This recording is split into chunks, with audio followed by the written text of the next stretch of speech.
tous, je m'appelle Alan Mermillot, j'ai 29 ans, je suis gardien au SC Beaucouzé.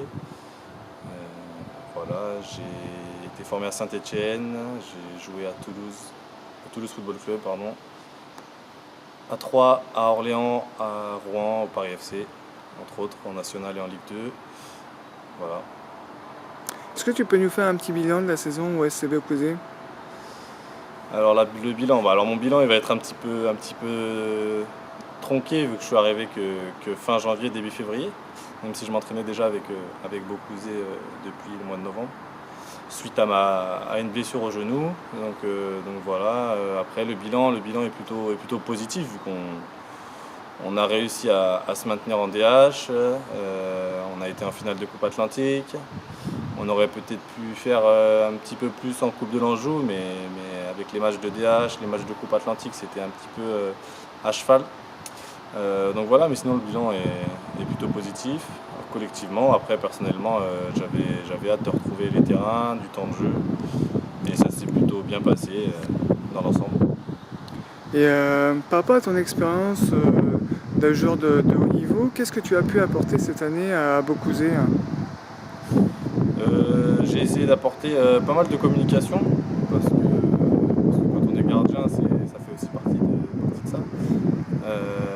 Voilà, c'est ce qui manquait, je pense, un petit peu à l'équipe, d'avoir quelqu'un derrière qui sache replacer, qui parle beaucoup, même s'il y avait Jérémy Hénin qui le faisait déjà pas mal, mais au moins on était deux à le faire. Voilà, après j'ai aussi amené mes qualités de gardien de but, quoi, entre mon jeu au pied, ma taille pour les sorties aériennes, tout ça. Donc j'ai essayé d'apporter tout ça tout en me disant que voilà, c'est pas le monde pro, il faut être quand même un petit peu plus cool. On est dans le monde amateur, donc voilà, j'ai essayé d'apporter tout ça et je pense que je l'ai plutôt bien fait. Et pourquoi avoir décidé de rejoindre Beaucouzé à la trêve?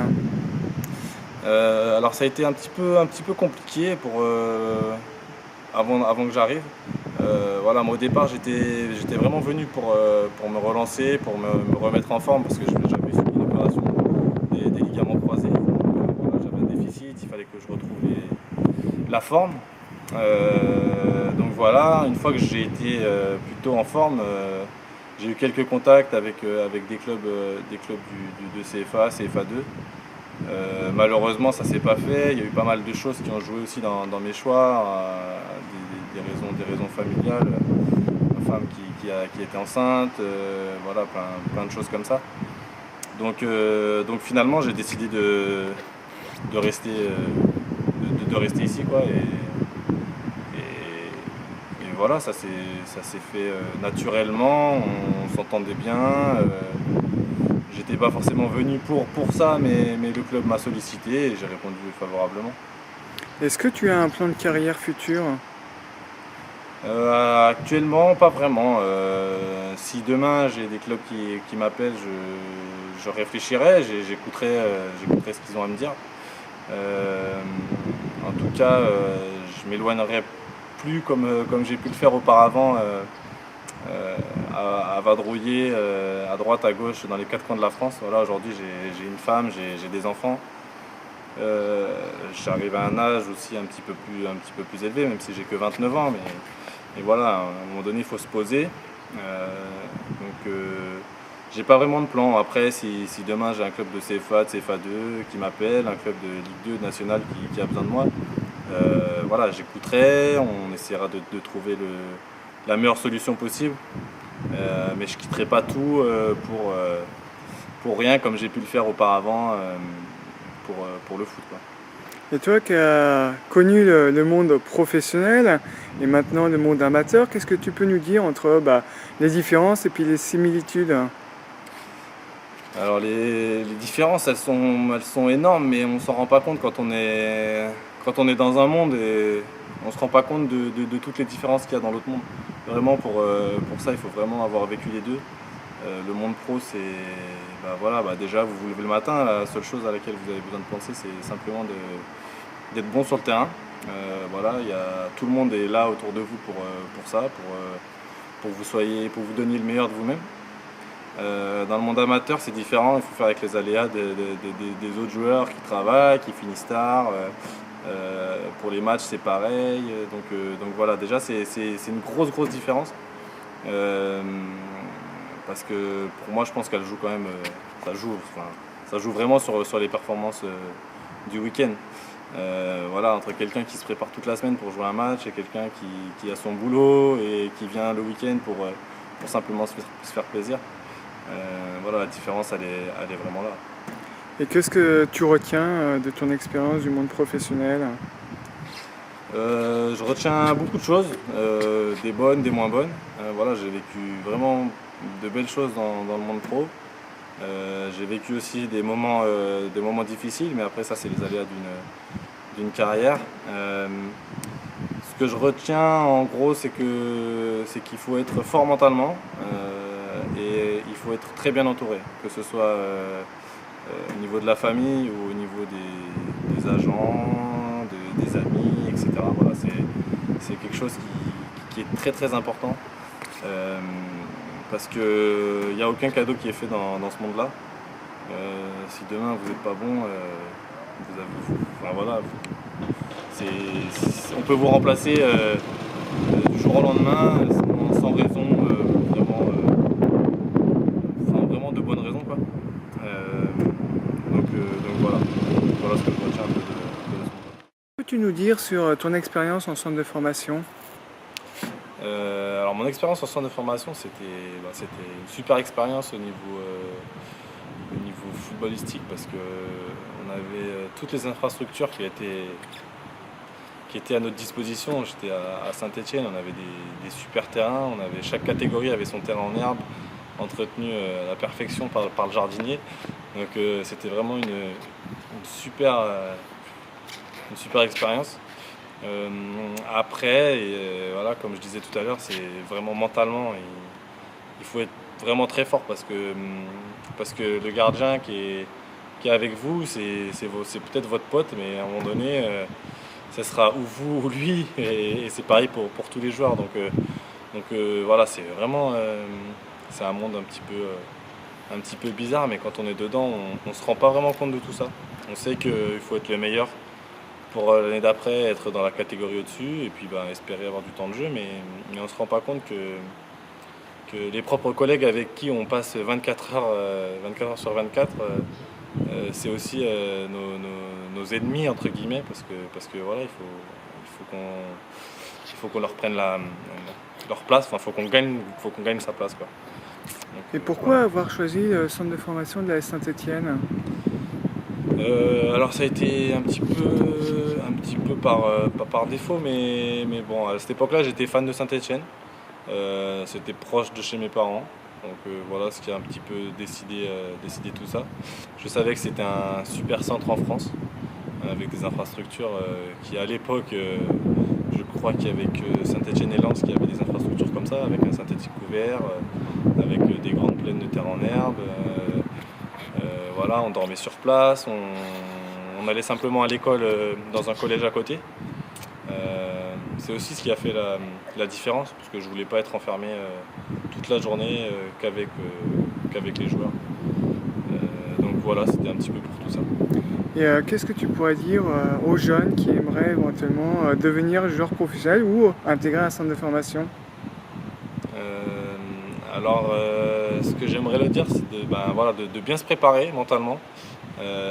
Et pareil, encore une fois, surtout au niveau des parents, il faut vraiment que les parents soient vraiment derrière eux au quotidien, parce que c'est vraiment difficile au quotidien, centre de formation. Quand on est loin de sa famille, il y a des soirs où on a envie de dire des choses que peut-être qu'on ne peut pas parce que notre collègue de chambre, c'est aussi une personne avec qui il faut gagner sa place. Voilà, il faut vraiment avoir un entourage vraiment solide et mentalement ne jamais rien lâcher, quoi. Même si des jours on a envie de tout envoyer balader, il faut se dire que demain c'est un autre jour. Se lever du bon pied et puis tout donner pour ne pas avoir de regrets plus tard. Et est-ce qu'il y a des personnes qui ont pu te marquer dans ton parcours? Oui, j'ai eu pas mal de personnes qui m'ont marqué. Après, j'ai côtoyé à Saint-Etienne. En étant à Saint-Etienne, j'ai quand même côtoyé de joueurs aujourd'hui qui jouent à très haut niveau. Je pense à Bafé Gomis, à Mamadou Dabo, à Loïc Perrin.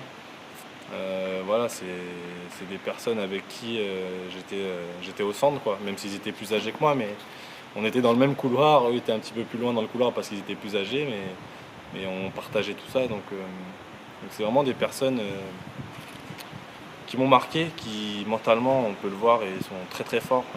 Je pense à Bafé et Gomis, qui a été décrié quand il est parti à Lyon et qui pourtant a réussi à faire son trou. Et puis à la fin, il était presque indispensable à Lyon. Donc voilà, on en revient un petit peu tout le temps à la même chose, mais au-delà des qualités footballistiques, il faut avoir un mental d'acier. Tu retiendras des différents entraîneurs que tu as pu avoir? Je vais en retenir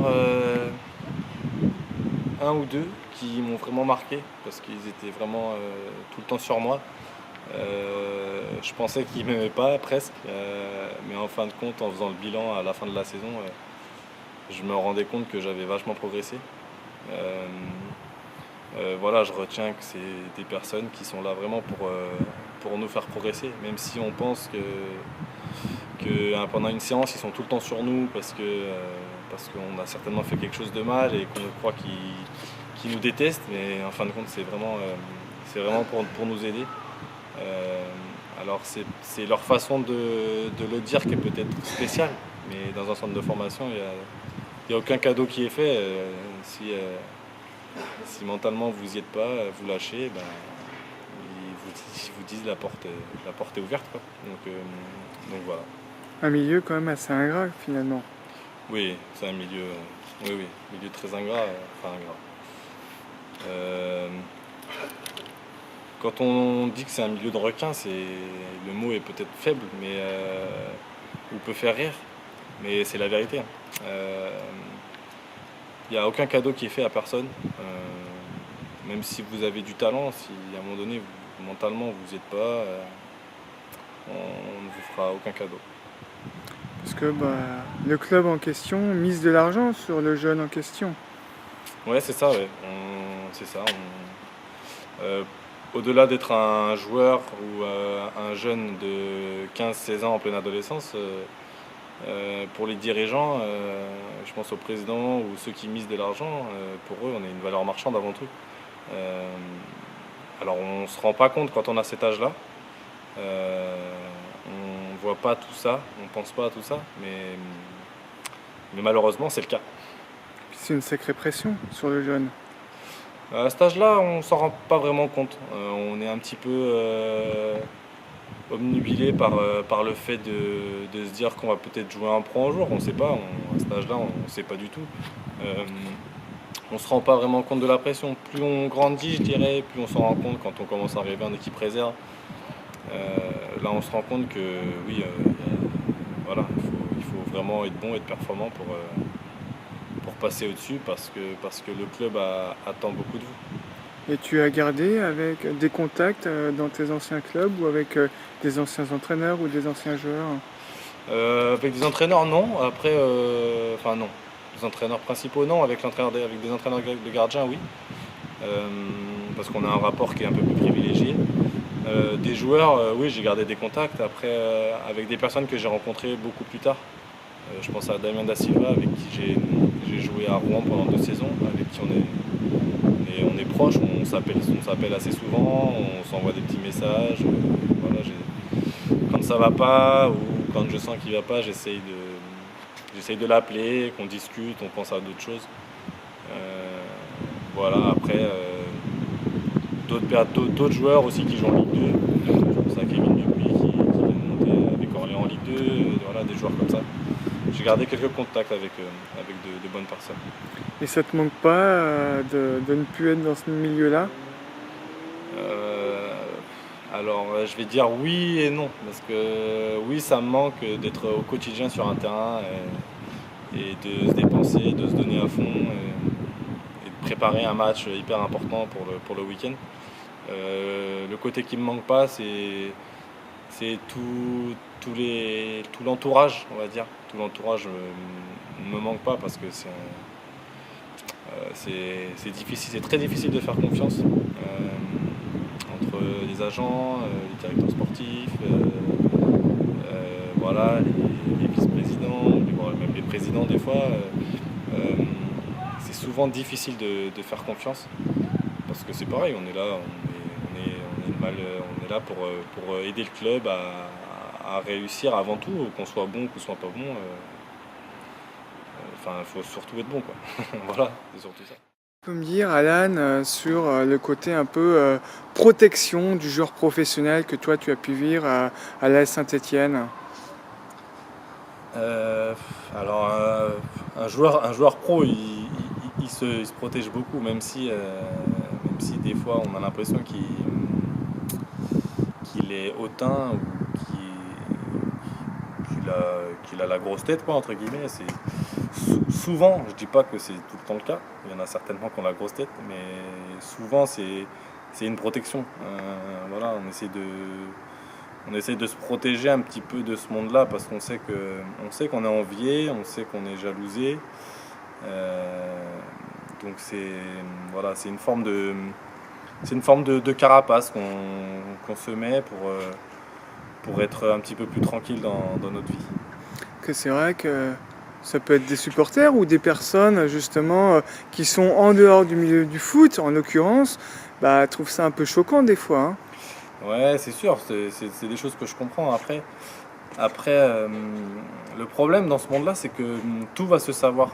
Même si demain, on tient un supporter, je vais dire n'importe quoi, mais qu'on a été boire un verre en boîte ou quoi que ce soit, même si c'est un supporter, ça va être redit, redéformé, reci, rela, et eux, surtout je pense à ceux qui jouent en Ligue 1, qui sont dans les gros clubs, ça peut sortir dans la presse et puis ça peut créer des problèmes avec le coach ou avec le président.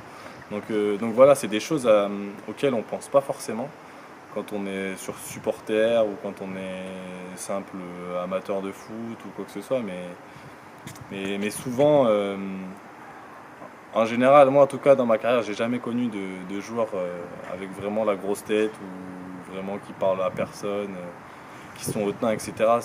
En général, c'est de bons mecs. Après, qui se protègent. Voilà, c'est leur façon à eux de se protéger. Puis comme vous représentez un club, une image, bah, vous n'êtes pas libre de faire tout ce que vous voulez, hein. Non, en plus, ouais, puis bah voilà, derrière ça, c'est notre image à nous, mais c'est aussi l'image du club. Ouais.